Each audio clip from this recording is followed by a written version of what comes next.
Doctor Rakhmabai Raut भारतातील पहिल्या महिला डॉक्टर. प्रॅक्टिस करणाऱ्या पहिल्या भारतीय महिला डॉक्टर रखमाबाई राऊत यांचा 22 नोव्हेंबर 1864 हा जन्मदिन. अस्तित्वासाठी त्यांनी दिलेल्या लढ्याची ही कथा. आज त्यांच्या जयंतीनिमित्त त्यांना विनम्र अभिवादन. रखमाबाई राऊत डॉक्टरकीची पदवी मिळवून प्रत्यक्ष प्रॅक्टिस करणाऱ्या पहिल्या भारतीय महिला डॉक्टर.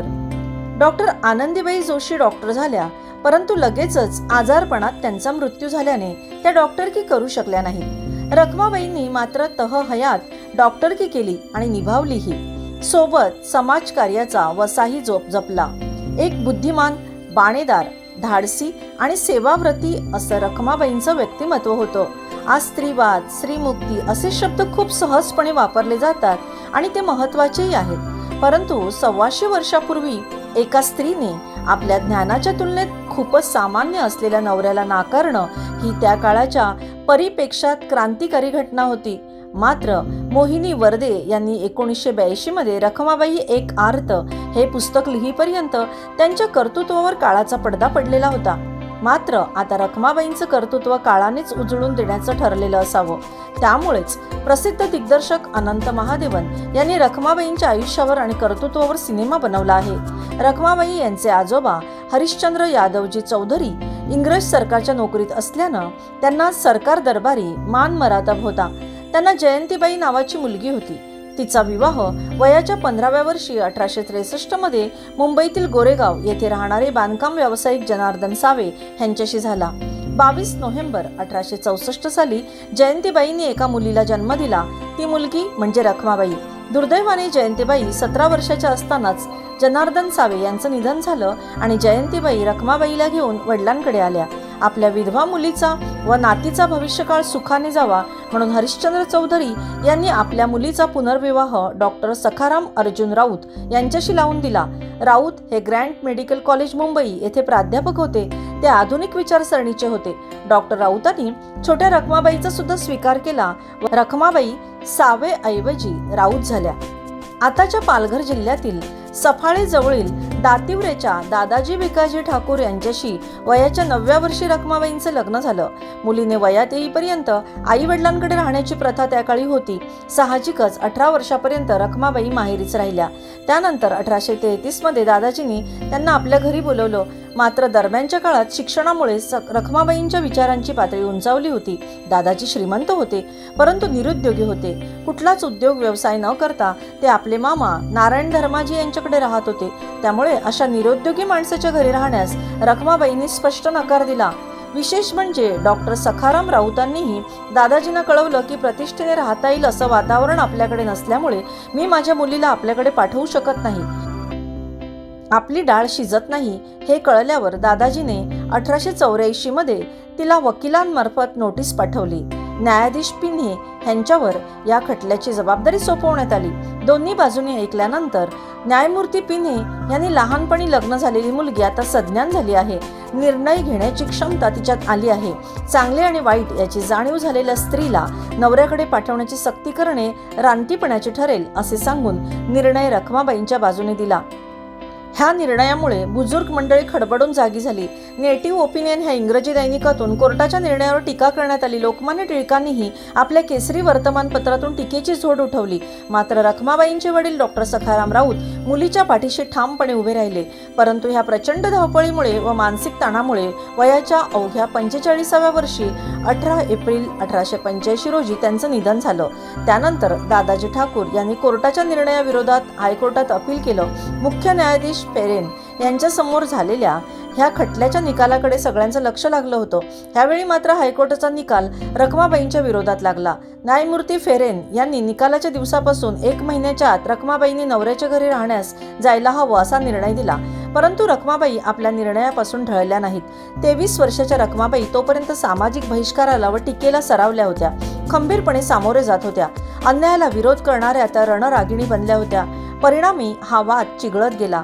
देशभरातील प्रमुख वर्तमानपत्रातून ह्या विषयासंबंधी बातम्या उलगल्या आणि न्यायमूर्ती रानडे, गोपाळराव आगरकर, डॉक्टर भांडारकर, रावसाहेब मांडलिक तसेच पंडिता रमाबाई अशी विद्वान मंडळी रमाबाईंच्या पाठीशी उभी राहिली. विदेशातील London Times, Saint James Gazette अशा अनेक प्रमुख वर्तमानपत्रातून हा विषय गाजू लागला. इंग्लंडमध्ये सुद्धा सामाजिक धुरीणांचा चर्चेचा विषय बनला. तेथील विचारवंत महिलांनी रखमाबाईंना सहकार्य करण्याचं आश्वासन पत्राद्वारे दिलं. लंडन टाइम्सचे बिशप ऑफ चार्ल्ट्री यांनी स्वतः पुढाकार घेऊन इंग्लंडची राणी व्हिक्टोरिया व व्हाईसरॉय ऑफ हिंदुस्तान यांच्या कानावर बातम्या येऊ लागल्या आणि न्यायमूर्ती रानडे, गोपाळराव आगरकर, डॉक्टर भांडारकर, रावसाहेब मांडलिक तसेच पंडिता रमाबाई अशी विद्वान मंडळी रमाबाईंच्या पाठीशी उभी राहिली. तेथील विचारवंत महिलांनी रखमाबाईंना सहकार्य करण्याचं आश्वासन पत्राद्वारे दिलं. लंडन टाइम्सचे बिशप ऑफ चार्ल्ट्री यांनी स्वतः पुढाकार घेऊन इंग्लंडची राणी आणि व्हाईसरॉय ऑफ हिंदुस्तान यांच्या कानावर ही बातमी घातली.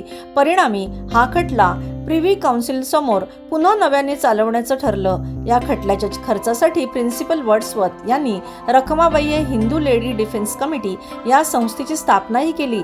हे सगळं पाहून रखमाबाईंचे पती दादाजी आणि मामा नारायण धर्माजी यांनी या प्रकरणावर पडदा टाकण्याचं ठरवलं. इंग्लंडमध्ये जाऊन लढण्याची त्यांची ताकद नव्हती, तसंच जनमत आपल्या विरुद्ध जात आहे याची जाणीव त्यांना झाली होती. शेवटी रखमाबाईंशी चर्चा करून असा निर्णय घेण्यात आला की लग्नाचा व कोर्टाचा खर्च म्हणून ₹2000 दादाजींना देऊन कायदेशीर घटस्फोट घ्यायचा. त्याप्रमाणे 5 जुलै 1888 मध्ये हा वाद मिटवण्यात आला. रखमाबाईंच्या आयुष्यातील एक संघर्षमय वादळ शमलं. त्यांचं अर्ध आयुष्य जीवनाशी संघर्ष करण्यात गेलं. आता नव्या पर्वाला सुरुवात होणार होती. त्यानंतर रखमाबाईंनी आपल्या भूतकाळाचं गाठोडं बाजूला ठेवून आपलं लक्ष पुढील शिक्षणाकडे केंद्रित केलं. त्यांच्या संघर्षमय जीवनामुळे त्यांचं नाव इंग्लंडमधील अनेक स्त्रियांना परिचित झालं होतं. तेथील एक महिला डॉक्टर एडिथ पीची पिप्सन यांनी रखमाबाईंना इंग्लंडमधील वैद्यकीय शिक्षणासाठी आर्थिक मदत करण्याचं आश्वासन दिलं. तसेच लेडी मॅक्लेरन यांनी आपल्या घरी राहण्याची सोय करीन असं कळवलं.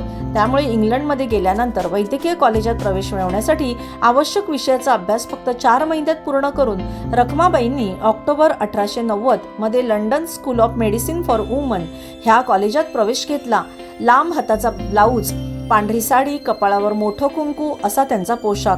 1891 व 1892 मध्ये अनुक्रमे पहिली व दुसरी परीक्षा उत्तीर्ण झाल्यावर रॉयल हॉस्पिटलमध्ये प्रॅक्टिकल ट्रेनिंगसाठी प्रवेश घेतला.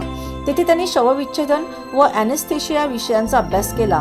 त्यानंतर डब्लिन येथील रोटांडो हॉस्पिटलमध्ये मिडविफ्री व स्त्रीरोग तज्ज्ञ हा शिक्षणक्रम पूर्ण केला. नॅशनल डेंटल हॉस्पिटलमध्ये दंतचिकित्सेचे शिक्षण घेतले. तसेच बाळंतपणातील शस्त्रक्रिया ह्या विषयात लंडन कॉलेज ऑफ मेडिसिन येथे त्यांनी परीक्षेत ऑनर्स मिळवला. अशा विविध विषयांचा अभ्यास केल्यानंतर 1894 मध्ये त्या शेवटची वैद्यकीय परीक्षा उत्तीर्ण झाल्या. परंतु लंडन विद्यापीठाला वैद्यकीय पदवी देण्याचा अधिकार नव्हता. रखमाबाई खचल्या नाहीत. त्यांनी पुढील परीक्षेसाठी joint board of the colleges of physician and surgeon of Edinburgh येथे प्रवेश घेतला.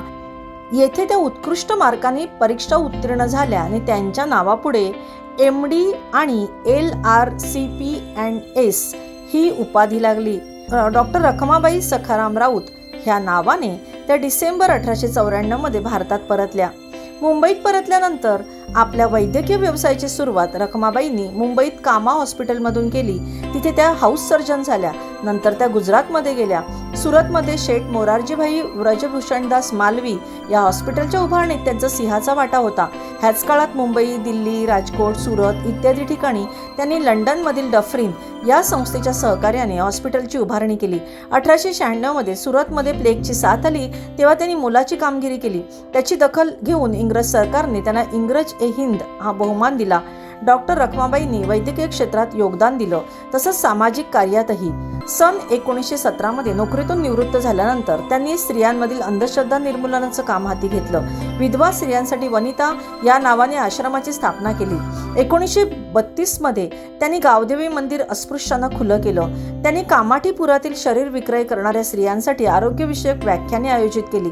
वैद्यकीय व सामाजिक कार्यासाठी योगदान देणाऱ्या आयुष्याच्या अंतिम क्षणापर्यंत धडपडणाऱ्या रखमाबाईंनी 25 सप्टेंबर 1955 रोजी जगाचा निरोप घेतला. ऊर्जेची अखंड ज्योत निमाली. स्त्री शक्ती विचारांचं घोंगावणारं वादळ रूढार्थानं शमलं. पण त्यांनी दिलेला लढा सर्वकालीन महिलांसाठी आदर्शच आहे.